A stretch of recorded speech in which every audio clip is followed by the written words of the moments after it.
It's a procrastinator's date nightmare. You want to get a reservation at one of the city's hottest restaurants, but it's fully booked. The night's a big night, so you're willing to pay extra to make sure it's a great spot, and thankfully, someone saw this problem and found an opportunity. What if you could purchase reservations previously held by another party? Were we able to optimize gains from trade, or is this a sign of some inefficient thinking? Hello and welcome to Of Significance, the podcast that does data mining and data dining. I'm your everyman host, Brent Buckwright, here with testifying and consulting experts, Dr. Nathan Woods and Dr. Steve Bronars. Nathan, Steve, how are you? Doing great. Thank you. Doing well.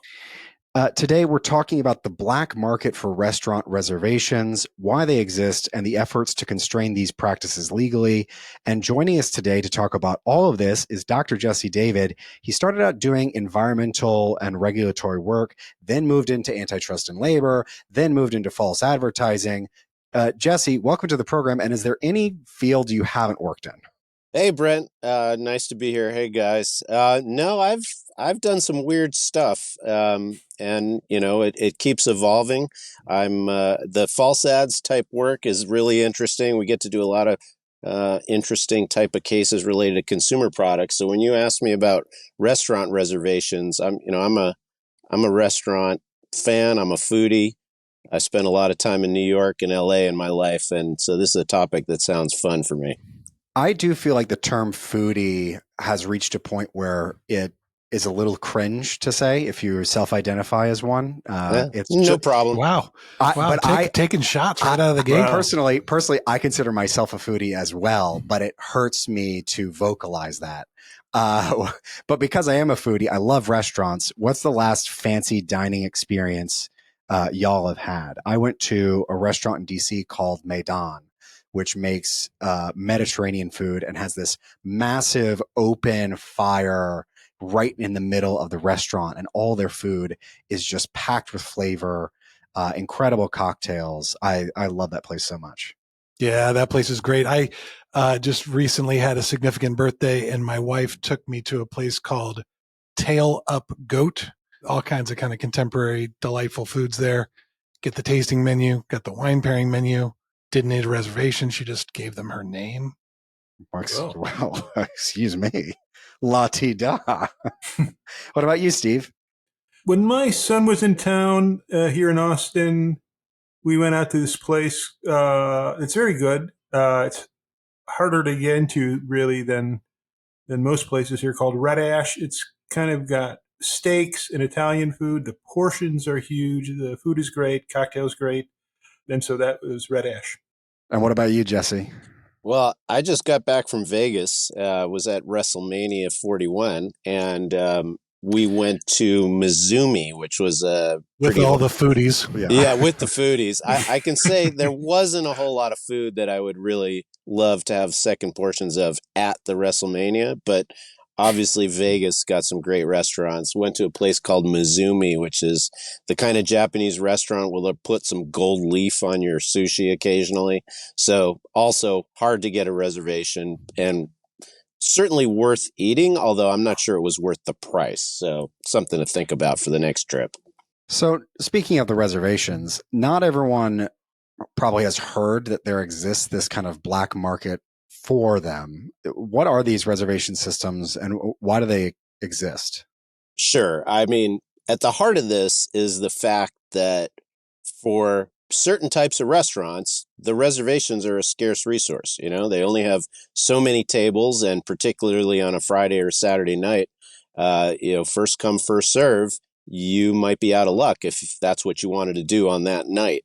So what's popped up in the nether world between the consumers and the restaurants is an app, a website, a type of business where essentially they provide a clearinghouse for reservations. So I think originally they started when, I might go and get a reservation for a restaurant where it's, there's a limited number, it's hard to get, and they're going to run out of those for, say, a Saturday night. And then a couple weeks later, I realize I can't use that reservation. And rather than just calling the restaurant and canceling it, I realize I've got something of value there. And so I go to a website, a Craigslist type thing or whatever, and I put the reservation up for sale. And some enterprising individuals figured out why not regularize this and set up a clearinghouse type website. One of them is called Appointment Trader, and people can harvest reservations and then offer them for sale, and the market will figure out the price. And it's these sort of things sprung up a number of years ago, maybe about a decade ago or a little less, and spread, particularly in New York, LA, Chicago, Vegas, New Orleans, the real restaurant cities. And you go on to those websites and you can now buy reservations with some limitations that I'm sure we'll get to, for example, in New York, but for sometimes $1,000, at a really, four dollar sign restaurant in New York City on a Saturday night. But for regular days with just generally high end restaurants, you might pay $100 or $50 for a table for four to grab one of these reservations that somebody else had previously obtained. And Jesse, based on my reading of some of these articles about it, I think it wasn't the resale of the reservations that something came up and I can't use it, that the restaurants seem to be pushing back against. It's just what you called harvesting of them. Like, wow, if I figure out a way to get in line early, because in some of these stories they talk about like their restaurants when as soon as they open up reservations for the next few weeks, they fill up in like minutes. Yep. And so it's that harvesting that I think has annoyed some of the restaurants rather than, occasionally you make a reservation and you can't use it. You want to reallocate it to its highest valued use. I think they're less objecting to that. Yeah, I think we'll get to, the backlash against this, I'm sure today. Like I say, I think it's these websites started with the intention of essentially just finding a market for the unused, the excess reservation, what have you. But as people started to see real money changing hands, everybody out there realized, hey, I can go grab these reservations with no intention of using them myself, and I can get one or two or five or 10 or all of them and then put them up for sale. And initially it was, college students with a cell phone and, giving some fake names, that kind of thing. I think some of the more sophisticated sites have set up bots for the restaurants that have, online systems. And they just, like I said, harvest them by just grabbing every available reservation the minute it becomes available and then reselling them. And then you spoke about why that's a problem. I mean, that, some restaurants are going to have a real issue with that. Others maybe not, but it does cause problems. It strikes me that to the extent that there's going to be a problem, it's got to be because of the kind of bot situation being overbroad in the kind of the level of the restaurant. Because if it is a super posh, hard to get in restaurant, you're going to make those reservations. You're probably going to sell them. Those people are probably going to show up because, after all, it's that very posh restaurant that you wanted to spend money on to get there. And in the unlikely event that they don't show up, it's not like that restaurant doesn't have people walking in that would love to find out that instead of sitting at the bar or the high top, there actually is a table that's available for them. And so I'm kind of wondering, as I was reading through all this stuff, what is, in the end, what is the real damage to those posh high level restaurants that would be, right, on these apps and websites? I think there are two.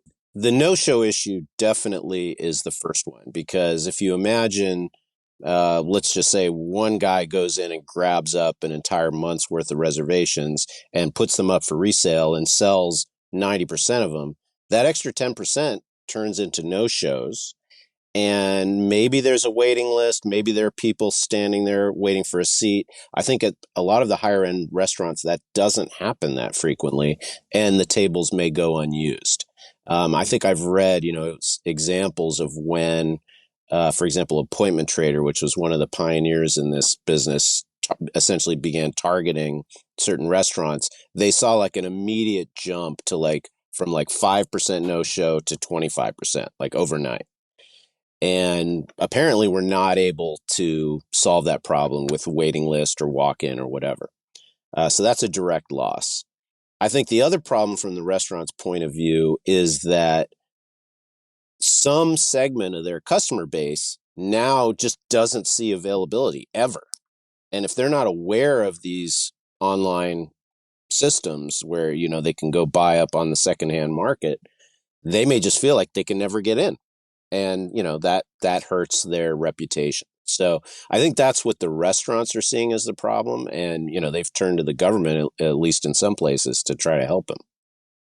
And I would say that it's a little bit puzzling about the no-show, because in some ways this Appointment Trader kind of brings into focus the opportunity cost of not using your reservation, right? At least the way it was initially intended. Because I think one of the issues is it's probably easier than ever to make a restaurant reservation. You're not talking about not at the places that are in super high demand, but you don't have to get on the phone. You just get on a website. Yep. Or an app on your phone. And so I'm a little bit surprised that at a typical kind of restaurant where you're not charged for taking up that spot, and you can just make that reservation, and then, you don't bother telling him in advance that you're not going to be there, and it messes things up. It just seems like that putting a monetary value on that thing that you're not using would maybe make the consumer a little bit more aware that, hey, I should let someone else have this because it's worth $20, $50, $100. So I do think that, I believe what they're saying, that they're having this bump up in no-shows, but maybe it's because the people that are trying to sell these things are maximizing their total revenue and not trying to price this thing efficiently, right? That they're just saying, well, I'm not going to sell all of the reservations that I ended up harvesting. I just want to make the most money I can out of this block of reservations. And that may not be to sell all of them. You're saying markets don't always work? Steve. No, I'm just saying that their objective is to maximize their revenue. Steve, say it ain't so.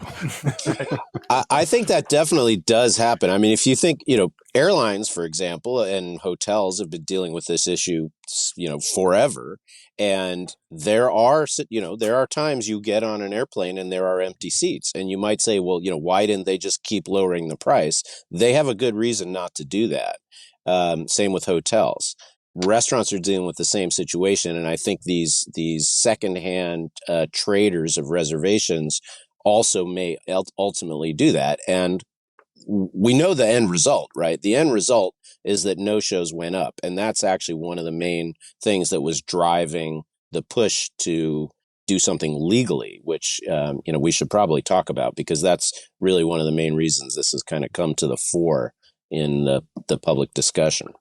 Yeah, so New York passed a law in December of 2024 on these third-party reservation sites called the Restaurant Reservation Anti-Piracy Act, which prohibits third-party reservation services from making quote-unquote unauthorized reservations, and essentially requires these apps to obtain a restaurant's written consent before securing a reservation. This kind of legislation is something that other states like California, Nevada, Florida, I think Illinois are also looking into as well. Yep, Louisiana. Yeah, I mean, there seem to be, to me at least, some ways that restaurants could deal with this, and we can talk about that as well. But there was a lobbying push to have the government step in, and it started in New York, and that law was just passed a few months ago, and they're on their way to passing them in several other states. The lobbying efforts, I think, were driven in part, maybe in a large part, by some of the other authorized reservation systems. Resi in particular, which is owned by American Express, had an interest in getting rid of these third-party aggregators because Resi, it would redirect reservations away from places like Resi, and Resi uses them actually to offer benefits to American Express members. So they definitely had an interest there. The restaurants are trying to do something about no-shows. So yeah, in New York now, some of the main sites that are at least trying to follow the legal procedures here now no longer offer these deals in New York, like Appointment Trader, for example. I think they're the blacker of the black market sites still are doing it and are just, dodging the law essentially at this point. But this seems like it's going to be spreading to California, Nevada, and a few other states as well. I guess as far as the spread goes, I'm interested in the fact that right now it's pretty localized to the highest level restaurants. Yep. Is there any reason why, the next tier down of still very popular, but still expensive restaurants aren't next on the future supply for these reservation sites? It seems like, yes, you're going to get less of a profit for the reservation for them, but there's still a ton of demand to go to a lot of places on a Friday or a Saturday night when it's most popular. Yeah, I mean, I've poked around on some of these sites. I mean, you don't see Red Lobster showing up there yet, and you certainly don't see anything, in the fast casual category. But there are some places there where, a reservation might cost $20, something like that, which might be, an appreciable percentage of the dinner bill. I think the real problem, though, is the high-end restaurants, just because there are fewer of them and there is a ton of excess demand for those, right? That is, there are going to be a small number of people willing to pay a much larger price for a dinner there than what the restaurant itself is charging. And that's just not true for something like Red Lobster. So why don't these restaurants try and capture this surplus themselves? Couldn't they sell reservations for each of their spots and then refund people to make sure that there is a guaranteed spot? Or is there some reason why they can't actually capture that extra dollar value that's coming from these chairs? I mean, that is the mystery here, right? We're talking about, from in economist lingo, essentially some sort of price discrimination. Maybe you might even call it third degree price discrimination, which is the ability by the seller to target certain groups of people for higher prices than others. Hotels do it. Airlines do it. Uber does it. There's the dynamic pricing is another phrase that's often used, where the price for the same good might change depending on the time of day, the time of week, the time of month. Restaurants do some of this. Happy hour menus, brunch menus, lunch menus are some of the ways restaurants try to find some of the softer parts of the demand curve and maximize profits across the week. But for some reason, they seem averse to just charging more for a Saturday night meal than a Wednesday night meal. And I've read up on this. I've talked to some people. I can't get a good answer for why they don't do that. Now, that's been tried in the restaurant industry and some other places and has not gone over well. Notably, Wendy's last year basically came out and said, we're going to do some dynamic pricing, by which they meant they would charge more for a burger on, at noon than they would at 3 p.m. And the backlash was nuts. I think an actual sitting United States senator issued a press release calling Wendy's greedy and predatory for just trying to maximize profits. Why consumers and public figures might have such antipathy to this practice in the restaurant business when nobody's complaining when airlines do it is another Maybe mystery we to should. me. Yeah, Maybe we should complain. I'd love to go to a restaurant and then have a $10 napkin fee. Yeah, I'll avoid the napkins. You guys give me a discount. I do think there's something about, it doesn't have to be like $150 for this reservation. And I think some of these options that are available out there are saying basically there's a non-refundable deposit that's going to be very large, because we think if you come here with your 4 people, you'll spend $500. So we'll charge you the $500 now, and then you'll basically order against that.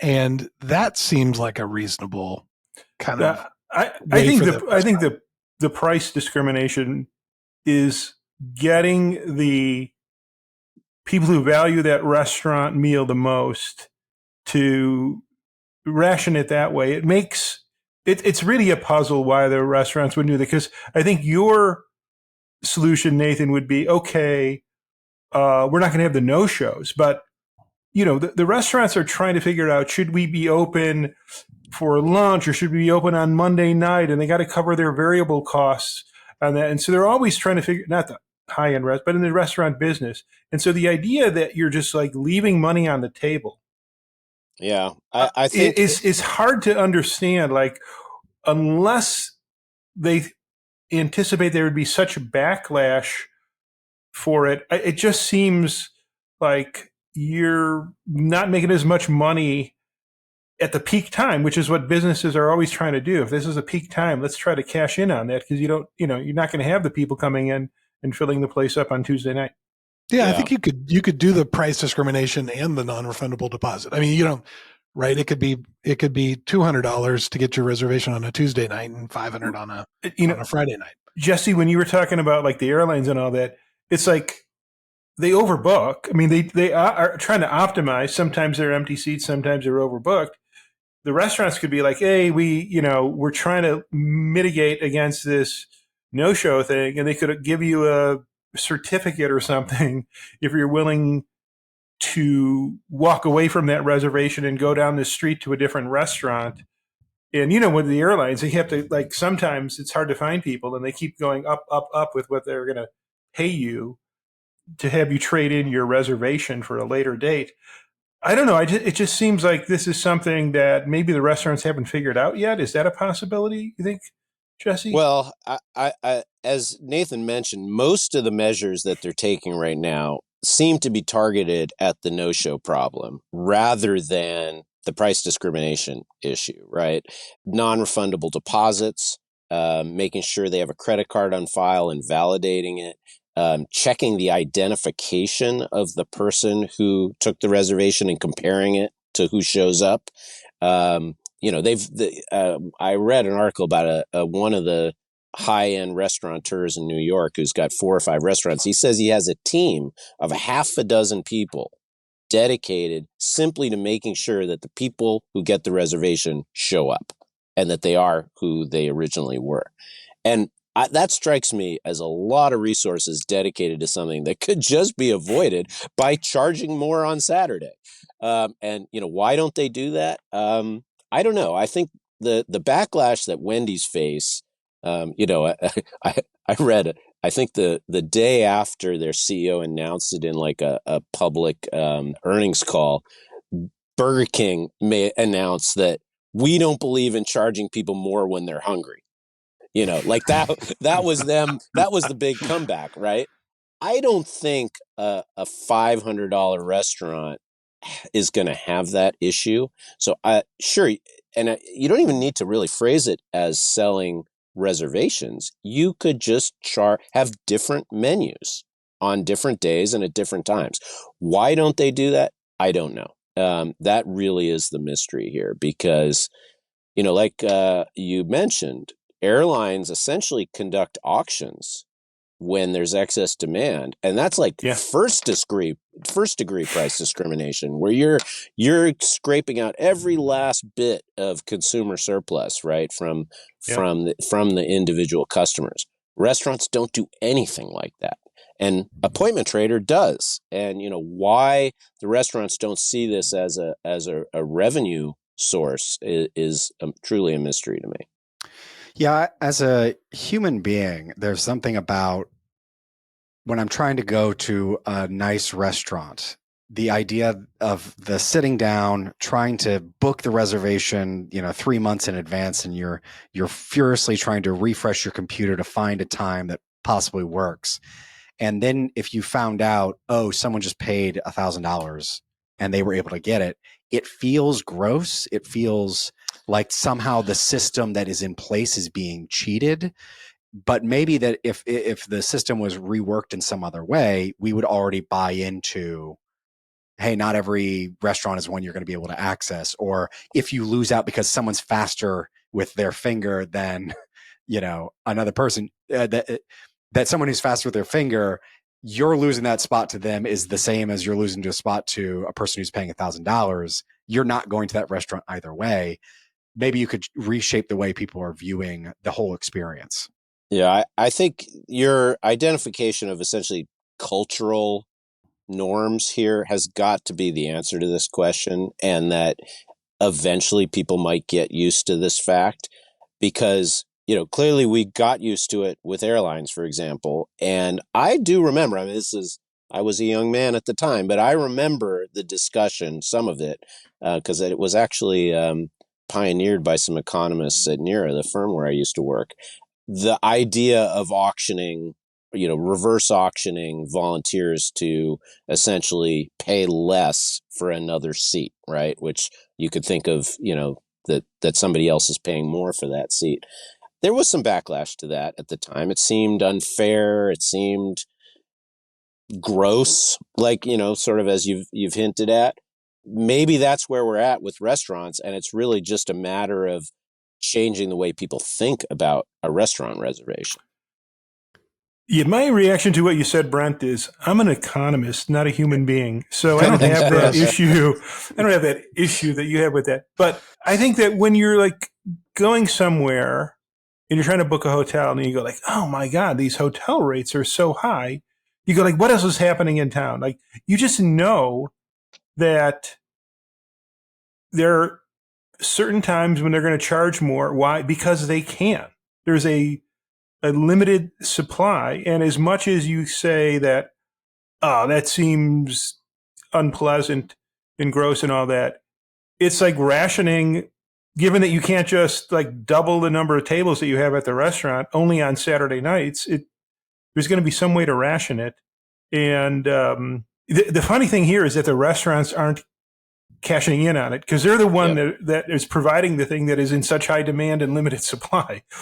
Right. The reservation per se is funny, If I was a restaurateur and I went on to Apartment Trader and saw that reservations at my store are selling for, $350 on a Saturday night, my first reaction would not be, we got to shut down that website. My first reaction would be, I want that $350. How can I get it? And for some reason, that doesn't seem to be happening. And I think it may be cultural. Certainly, there's nothing stopping them technically from redesigning the way they price their meals. So I think that's something that likely will evolve, maybe quickly, especially after these laws are passed. What surprised me about this whole conversation and reading up on it in advance is that I feel like it was just in the last few weeks that I encountered this topic ever. I think it was a New Yorker article. Never thought of it before. Thought it was brand new. Was kicking that around with one of our colleagues, Molly Glockner, and she pointed me to an episode of The Office where Dwight snapped up all the reservations and all of the best restaurants in Scranton, and then sold them off to the highest bidder on Valentine's Day, and that's the way he spent his Valentine's Day. So I can't remember exactly when that episode came out, but it was more than just a couple months ago. That's been years, yeah. And so apparently this has been a thing, and Dwight was at the forefront. Yeah, I think in Scranton. I don't know what he could get for a Red Lobster reservation in Scranton, but I think this was happening informally for a long time. Right. It's just in the last 3, 4, 5 years when these websites and apps have popped up that have really formalized and expanded the practice, that's when the attention from lawmakers, from restaurateurs, et cetera, really started to accelerate. And, it's been moving very quickly. I mean, the law in New York was passed in December, so now just 4 or 5 months ago, and we've got 6 other states that could pass laws this year or the next. So this issue kind of reached critical mass and has exploded just in the last 6 months or so. I do wonder if these kind of high-end restaurants are the best ground to make a change in the way the restaurants think about pricing, because as you mentioned in the Wendy's case, they have so large of a customer base that by implementing this change, they get all of the attention from America and the internet, and they had to end up walking it back, where a stubborn chef might be able to say, look, I've got to charge a price. I've got to make money to keep my restaurant open. You don't have to come to my restaurant, but we're going to do it. And that might get the ball rolling for other people to see that they can run their restaurant with a slightly different model. I mean, I have a hard time imagining a senator from Pennsylvania coming out and complaining that his, $1,000 a table restaurant in New York City just raised their prices on Saturday night. And, he doesn't like that because that's when people are hungry. I don't think that's something that's likely to, face the kind of public backlash that Wendy's did. Now, our producer, Kim, often asks us, what exactly is the economic point of what you guys are saying on these episodes here? And I would say that one of the points we would make is that anybody who owns a restaurant who wants our help developing a dynamic pricing model for them, we're here and available for them. Is that fair? Hey, that if nothing else comes out of this podcast, but I got a call from a restaurateur, this would be a big win because I would love to do a case like that. It seems, the data's there. They have the opportunity to experiment. There's money being left on the table. I'm sure you've heard one way to describe what we do in 4 words is, and maybe the entire field of economics is, people respond to incentives. And there's an incentive here, right? There's money on the table and somebody should be trying to pick it up. If it can't be appointment trader, the restaurateurs should be getting it because, as Steve said, they control the supply. And ultimately they could decide to eliminate this sort of market failure that seems to be happening. Yeah, I think that's just so true. And the interesting thing would be that I don't know where if they're tracking. I think if any of these restaurants that have been trying to mitigate these efforts, like you said, Jesse, you get on the internet and you realize, oh my gosh, it's hundreds of dollars that people are paying. That gives you a lot of information that you wouldn't have had when you're trying to figure out how to do the dynamic pricing, because there's a market price that's out there, and you can see how it fluctuates during the week, certain events, number of people at the table, all these other kind of things that I think would make it much easier to piggyback off of all the data that's been generated to try to figure out that pricing system. I have a friend who I went to graduate school with. He got a PhD, was a professor for 15 years, and is now the lead on a team at a internet retailer. They sell furniture and clothing.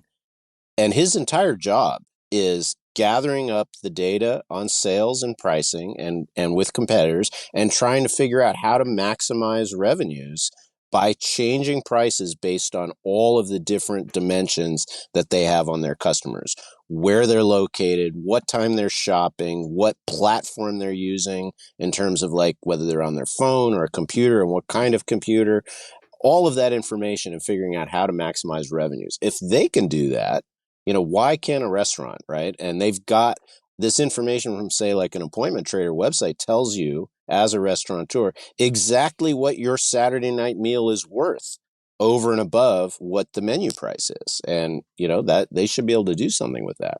Right. And even if any individual restaurant that's not part of a restaurant group might view that as, a tough hill to climb, any of these reservation apps ought to be offering that as part of their package. As a service, sure. Resi and Open Table could easily start to offer consulting services to help with dynamic pricing. And they could call it something else. If all the senators who didn't like what Wendy's was doing, the idea of dynamic pricing bothers them, I bet you we can find another way to describe this. Well, Jesse, thank you very much for coming on to our pod with no reservations. Nice one. I saw what you did there. Thank you. Well, that's been this episode of Significance. This episode's been brought to you by Edgeworth Economics, a leader in economic consulting, and with the help of our producers, Kimberly Krewald, Ryan Deal, and Brian McLamara of Brand Ready Media, with music by Armwell Lang. Thanks for listening, StatPack, and always remember to check your assumptions.